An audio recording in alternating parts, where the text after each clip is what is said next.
Film की शुरुआत एक युद्ध से होती है। रोमनों ने उस समय अफ्रीका पर हमला कर दिया था और यह युद्ध कई दिनों से चल रहा था। खास बात यह थी कि अफ्रीका की सेना को जो जनरल नेतृत्व दे रहा था वह एक रोमन व्यक्ति लूसियस था। युद्ध में लूसियस की पत्नी भी उसका पूरा साथ दे रही थी, लेकिन दुर्भाग्यवश वो रोमनों के हमले में मारी जाती है। रोमनों की संख्या पहले से ही अधिक थी और वे अफ्रीका की सेना पर भारी पड़ रहे थे। फिर भी लूसियस और उसकी पत्नी की हिम्मत ने रोमनों को रोक रखा था। हालांकि अपनी पत्नी के मरने के बाद लूसियस का सारा हौसला टूट गया। वह अपनी पत्नी से बहुत गहरा प्यार करता था और उसकी मौत ने उसे पूरी तरह से तोड़ कर रख दिया। उसकी मौत के बाद लूसियस ने भी लड़ना छोड़ दिया और इसी वजह से रोमनों ने जीत हासिल कर ली। रोमनों ने अफ्रीका पर कब्जा कर लिया और अफ्रीकी सेना को लूसियस समेत बंदी बना लिया। सभी बंदियों को रोम ले जाया गया, जहाँ उस समय दो युवा भाई गेटा और कैराकाला की हुकूमत थी। रोम के पहले बादशाह बहुत ही दयालु और रहमदिल थे, लेकिन जब से इन दोनों भाइयों की सत्ता आई थी वहाँ के लोग काफी परेशान थे। ये दोनों भाई बहुत क्रूर थे और कैराकाला की तो मानसिक हालत भी सही नहीं थी। खैर, इस युद्ध को जनरल मार्कस की अगुवाई में रोमनों ने जीता था। इस जीत का जश्न मनाने के लिए गेटा ने एक कार्यक्रम रखा जो रोम के लोगों के मनोरंजन के लिए था। यह एक लड़ाई का कार्यक्रम था जहाँ बंदियों को लड़ने के लिए मजबूर किया जाता था। इस कार्यक्रम में अब दुश्मनों को खतरनाक और खूंखार बंदरों से लड़ाया जाना था। लूसियस समेत कई कैदियों को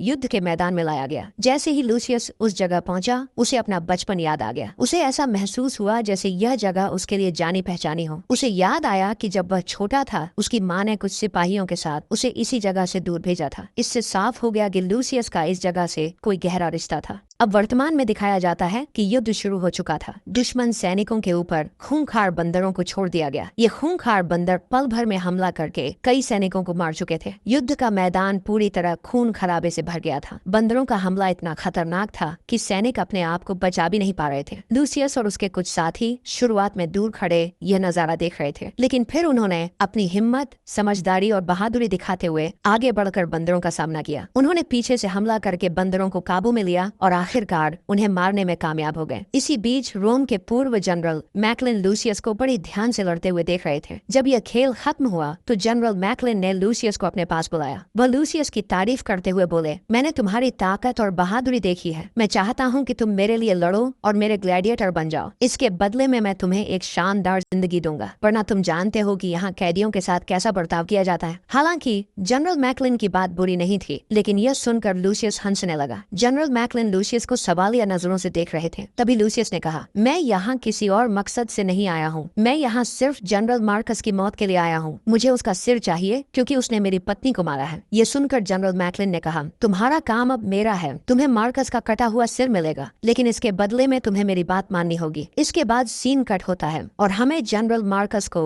उनकी पत्नी लुसिला के साथ दिखाया जाता है। लुसिला रोम की शहजादी थी। पहले रोम उसके पिता का था। उनके पिता के मरने के बाद यह पूरा साम्राज्य लुसिला के पति को सौंप दिया गया, लेकिन एक युद्ध में उनके पति की मौत हो गई। इसके बाद लुसिला की शादी जनरल मार्कस से कर दी गई। यहाँ जनरल मार्कस लुसिला से बात कर रहे थे और कह रहे थे, इस हुकूमत के असली हकदार गेटा और कैराकाला नहीं है, इसीलिए मैंने बगावत का प्लान बनाया है। कुछ ही दिनों में मैं गेटा और कैराकाला के खिलाफ एक बड़ी लड़ाई छेड़ने वाला हूँ। सीन दोबारा कट होता है और हमें दिखाया जाता है कि लूसियस को फिर से एक प्रोफेशनल फाइटर यानी एक ग्लैडिएटर से लड़ने के लिए बुलाया गया है। ये लड़ाई भी रोम के राजा यानी गेटा और कैराकाला के मनोरंजन के लिए रखी गई थी। इस बार जो ग्लैडिएटर लूसियस के मुकाबले में आया था वह कई सालों से चैंपियन था और आज तक कोई उसे हरा नहीं पाया था। इसी वजह से वह लूसियस पर भी भारी पड़ रहा था, लेकिन लूसियस ने हार नहीं मानी। पहले उसने अपनी रक्षा के लिए लड़ाई की और फिर सामने वाले ग्लैडिएटर की कमजोरी को समझते हुए उसके हाथों को पकड़कर उसे काबू में कर लिया। लूसियस ने उसी ग्लैडिएटर के चाकू से उसे वार करके मार दिया। ये वह पल था जब सब लोग हैरानी से खड़े रह गए। लूसियस ने अब तक के सबसे अनुभवी ग्लैडिएटर को हरा दिया था। गेटा भी लूसियस से प्रभावित होकर उसकी तारीफ करने लगा। गेटा की तारीफ के जवाब में लूसियस ने उसे एक कविता सुनाई। ये वही कविता थी जो बचपन में उसकी माँ ने उसे सुनाई थी। ये कविता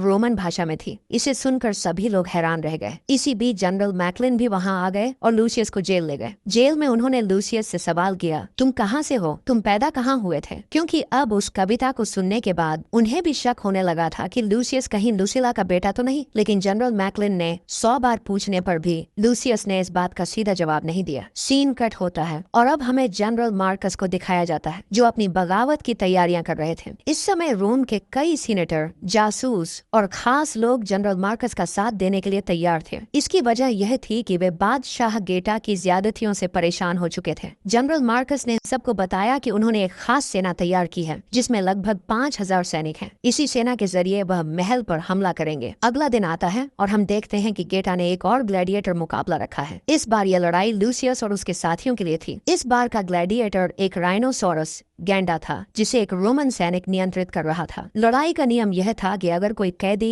राइनोसोरस के हमले से बच भी जाए तो रोमन सैनिक उसे कोड़ों से मार डालता। ये मुकाबला इतना खतरनाक था कि यहाँ से किसी कैदी का जिंदा बच निकलना लगभग नामुमकिन था। लड़ाई शुरू होती है। सबसे पहले लूसियस के कुछ साथी कैदियों को राइनोसोरस के सामने लाया जाता है। राइनोसोरस अपनी एक ही टक्कर से उन्हें मार देता है। अब लूसियस की बारी आती है। लूसियस बहुत समझदार था। वह राइनोसोरस के पहले हमले से साइड में हटकर अपनी जान बचा लेता है। दूसरी बार जब राइनोसोरस उसके करीब आता है तो लूसियस जमीन से मिट्टी उठाकर हवा में फेंकता है जिससे राइनोसोरस को कुछ भी साफ दिखाई नहीं देता। फिर लूसियस दीवार की ओर मुड़ता है। जैसे ही राइनोसोरस उसे देखकर उस पर हमला करता है लूसियस एक बार फिर तेजी से साइड हट जाता है। इसी दौरान राइनोसोरस का सींग दीवार में फंस जाता है और वह वहां फंस कर रह जाता है। अब क्योंकि लूसियस राइनोसोरस से बच चुका था इसलिए राइनोसोरस के ऊपर बैठे सैनिक ने लूसियस से लड़ने के लिए नीचे उतरने का फैसला किया। ये सैनिक पहले वाले ग्लैडिएटर से भी ज्यादा ताकतवर और अनुभवी था। उसकी चालें इतनी तेज और जटिल थीं कि लूसियस को समझ ही नहीं आ रही थी। लूसियस ने खुद को बचाने की पूरी कोशिश की लेकिन वह सामने वाले ग्लैडिएटर पर कोई भी हमला करने में नाकाम रहा। इससे पहले कि लूसियस कोई चाल चलता उस ग्लैडिएटर ने उस पर हमला करके उसे जमीन पर गिरा दिया। ऐसा लग रहा था कि लड़ाई खत्म हो चुकी है। वह ग्लैडिएटर लूसियस को मारने वाला था लेकिन तभी गेटा ने इशारा करके लड़ाई रुकवा दी। गेटा ने लूसियस को एक और मौका देने का फैसला किया क्योंकि उसे लूसियस का हुनर और ताकत पसंद आई थी। गेटा ने लूसियस को मौका देते हुए वही कविता पढ़ी जो पिछली लड़ाई जीतने के बाद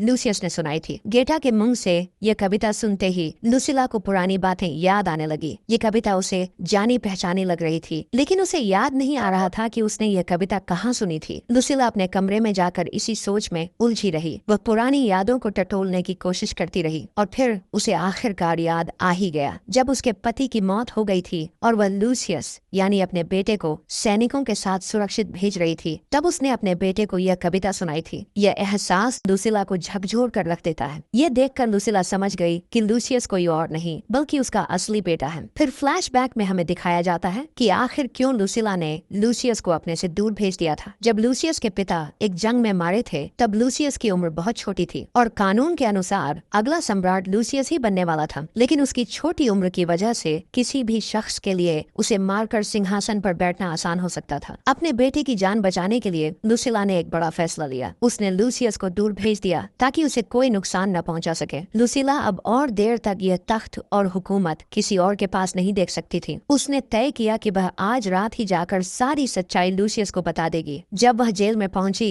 तो उसने पहले लूसियस से माफी मांगी क्योंकि उसने अपने बेटे को बहुत दूर भेज दिया था। यही कारण था कि वह अब तक अपने बेटे को पहचान नहीं पाई थी। इसके बाद लुसिला ने लूसियस से कहा, मैं तुम्हें कभी अपने से दूर नहीं करना चाहती थी लेकिन उस वक्त मेरी मजबूरी थी। तुम्हारे पिता की मौत के बाद तुम्हारी जान के दुश्मन बहुत लोग बन गए थे और इन लोगों से तुम्हें बचाने के लिए मैंने तुम्हें बहुत दूर भेज दिया। तुम मेरे असली बेटे हो और इस जगह के असली वारिस और हुक्मरान हो। लुसिला तो और भी बहुत कुछ कहना चाहती थी लेकिन लूसियस गुस्से में था। न जाने उसके दिमाग में क्या चल रहा था और क्या उसे परेशान कर रहा था, इसलिए उसने लुसिला को डांट कर वहाँ से भेज दिया। अब सीन कट कर अगले दिन का समय दिखाया गया जहाँ लूसियस को फिर से एक और जंग में भाग लेना था। ये लड़ाई पहले से कहीं ज्यादा खतरनाक थी। ये लड़ाई एक जहाज पर हो रही थी जो एक ऐसे पानी में था जिसमें खुले और भूखे शार्क छोड़े गए थे। अगर लूसियस हार जाता तो उसे उस पानी में फेंक दिया जाता और अगर वह लड़ाई के दौरान अपना बैलेंस खोकर पानी में गिर जाता तो शार्क उसे मार डालती। लेकिन लूसियस बहादुरी से लड़ता है और अपने सामने वाले ग्लैडिएटर को मारकर एक तीर उठाता है और जनरल मार्कस की तरफ फेंकता है। उसने यह बार इसलिए किया क्योंकि जनरल मार्कस ने उसकी बीबी को मारा था। लूसियस यहाँ सिर्फ जनरल मार्कस को मारने के लिए आया था। लूसियस का निशाना चूक रुक गया और तीर गेटा की कुर्सी पर लगा। किसी को चोट नहीं आई, लेकिन जनरल मार्कस अपनी सिक्योरिटी के चलते तुरंत उठकर अपने कमरे में चले गए। फिर लूसिला उनके पास आई और उन्होंने जनरल मार्कस को सबसे बड़ी खबर दी कि उनका बेटा यानी लूसियस वापस आ गया है। वह इस जगह का और तख्त का असली हकदार है। ये सुनकर जनरल मार्कस को बड़ा झटका लगा, क्योंकि वह खुद यहाँ हुकूमत करने के सपने देख रहे थे। खैर, देखने को मिला कि इनकी बातें चुपके से एक सैनिक ने सुन ली और फिर उसने यह खबर जनरल मैकलिन को दी, जो यहाँ के पुराने जनरल थे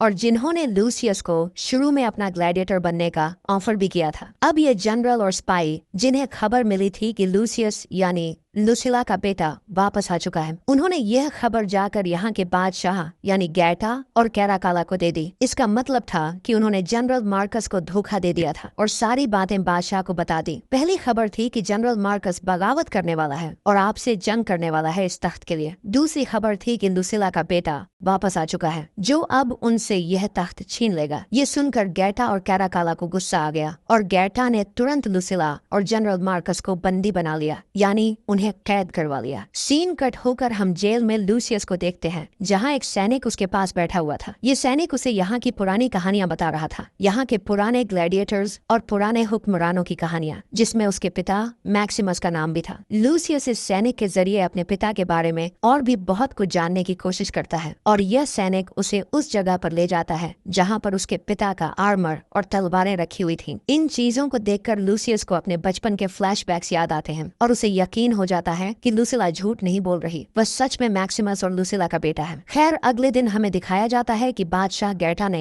फिर से एक और जंग रखी, वही फाइटिंग प्रोग्राम जो वह रोज इंटरटेनमेंट के लिए आयोजित करते थे। इस बार उसने लड़ने के लिए बुलाया है अपने नए कैदी को, जो और कोई नहीं बल्कि जनरल मार्कस है। जनरल मार्कस एक बहुत ही पुराने ग्लैडिएटर थे, एक बहुत ही पुराने फाइटर, जिनके सामने किसी का भी टिक पाना नामुमकिन था। उनके सामने जितने भी ग्लैडिएटर भेजे जाते थे, जनरल मार्कस बड़े आराम से उनका मुकाबला करके उन्हें हराने में कामयाब हो जाते थे। इसके बाद लूसियस को भी गैटा के कहने पर बुलाया जाता है। अब जनरल मार्कस और लूसियस के बीच लड़ाई हो रही थी। लूसियस का मकसद था जनरल मार्कस को मारकर अपनी पत्नी का बदला लेना, लेकिन लड़ते हुए जनरल मार्कस ने अपनी तलवार नीचे गिरा दी और लूसियस के सामने खुद को सरेंडर कर दिया। वह यह कहते हुए लूसियस से कहता है, मैं तुम्हें जानता हूँ, तुम यहाँ के अगले सच्चे हुक्मरान हो। ये देखकर गैटा ने दूर से उठते हुए लूसियस को हुक्म दिया कि वह जनरल मार्कस को मार डाले, लेकिन लूसियस ने इस वक्त जनरल मार्कस को मारना ठीक नहीं समझा, क्योंकि उसका सामने वाला इस वक्त मुकाबला नहीं कर रहा था, बल्कि वह तलवार फेंक कर नीचे बैठा हुआ था। गैटा ने जब देखा कि लूसियस ने उसकी बात नहीं मानी और जनरल मार्कस को नहीं मारा, तो उसने अपने सैनिकों को हुक्म दिया कि वे जनरल मार्कस को मार डालें। फिर सभी सैनिकों ने तीर मारकर उसकी जान ले ली। यह देखकर लूसियस को बहुत बड़ा झटका लगा। उसे जनरल मार्कस की मौत का दुख तो हुआ, लेकिन लूसियस ने इस मौत को सियासत के तौर पर अपने फायदे के लिए इस्तेमाल किया। उसने पूरी जनता से चिल्लाकर कहा, देखो ये बादशाह ने क्या किया, यहाँ के सबसे महान जनरल को मरवा दिया, जो सालों तक तुम्हारे लिए और तुम्हारे बादशाह के लिए लड़ा। अगर इतने महान इंसान की जान की कोई कीमत नहीं, तो तुम लोग समझ सकते हो कि इस बादशाह के लिए तुम्हारी जान की कीमत क्या होगी। एक दिन वह तुम सबको भी खत्म करवा देंगे। यह सुनकर जनता गुस्से में आ गई और वह गैटा के खिलाफ हो गई। देखते ही देखते यह आंदोलन इतना बड़ा हो गया कि लोग रातों रात सड़कों पर आ गए धरने देने के लिए और गैटा को हुकूमत से हटाने के लिए। इस दौरान जब शहर में दंगे और फसाद हो रहे थे, जनरल मैकलिन ने अंदर से एक और साजिश रची। वह बादशाह गैटा के भाई कैराकाला से मिला और उसे बताया कि गैटा कभी भी उसे बादशाह नहीं बनने देगा, वह हमेशा रोम पर अपनी हुकूमत बनाए रखेगा। कैराकाला, जो मानसिक तौर पर थोड़ा कमजोर था, जनरल मैकलिन की बातों में आ गया और उसने गुस्से में आकर गैटा पर हमला कर दिया। उसने गैटा का सिर तलवार से काटकर उसे मार डाला। इस सारी स्थिति से अनजान लूसिला इस वक्त लूसियस से मिलने के लिए जेल में आई थी। उसके हाथ में एक अंगूठी थी जो बादशाह की अंगूठी थी और यह अंगूठी असली तख्त नशीन को मिलनी थी। वह अंगूठी लूसियस को दे देती है और कहती है, अब इस तख्त का हकदार तुम हो। ये देखकर लूसियस कुछ नहीं कहता और चुपचाप वह अंगूठी ले लेता है। उसकी आंखों में एक अजीब सा पछतावा था। उसने अपनी माँ लूसिला का हाथ पकड़ते हुए कहा, मुझे माफ करना माँ, मैं जनरल मार्कस को तो नहीं बचा पाया, लेकिन अब मैं आपको बचा लूंगा, मैं आपको खोना नहीं चाहता। यह कहकर उसने अपनी माँ लूसिला को गले से लगा लिया और दोनों के बीच की सारी नाराजगी खत्म हो गई। अगले दिन बादशाह कैराकाला अपनी हुकूमत का ऐलान कर रहा था और सबको बता रहा था कि गैटा मर चुका है और अब वह खुद यानी कैराकाला नया बादशाह बन चुका है। इससे पहले कि लोग इस फैसले पर कोई प्रतिक्रिया देते